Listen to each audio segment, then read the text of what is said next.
বিমানে ওঠার আনন্দ মুহূর্তে মাটি হয়ে যেতে পারে যদি আপনি কিছু বিষয় ঠিকমতো খেয়াল না করেন। জ্যাম ঠেলে এয়ারপোর্টে পৌঁছালেন কিন্তু গিয়ে দেখলেন কাউন্টার বন্ধ। এই দুঃস্বপ্ন এড়াতে কিছু বিষয় খেয়াল রাখা জরুরি, যা আপনার ভ্রমণকে করবে একদম ঝামেলামুক্ত। প্রথমত, বাসা থেকে বের হওয়ার আগে পাসপোর্ট, টিকিট আর ভিসার কাগজগুলো শেষবারের মতো মিলিয়ে নিন। আর ঢাকার জ্যাম তো আমাদের নিত্যসঙ্গী, তাই রিস্ক না নিয়ে এমনভাবে বের হন যেন ফ্লাইট ছাড়ার অন্তত 3 থেকে 4 ঘন্টা আগেই আপনি এয়ারপোর্টে পৌঁছাতে পারেন। হাতে সময় থাকলে চেক ইন বা ইমিগ্রেশনের লম্বা লাইন দেখেও আর আপনার প্যানিক হবে না। সব কাজ আরামেই সারতে পারবেন।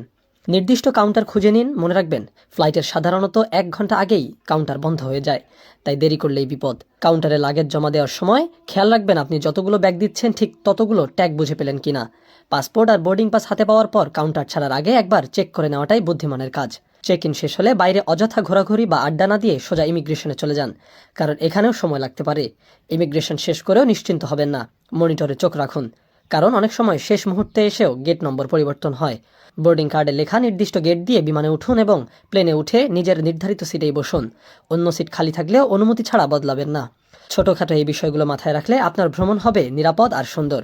ভ্রমণ সংক্রান্ত কোনো প্রশ্ন থাকলে জানাতে পারেন।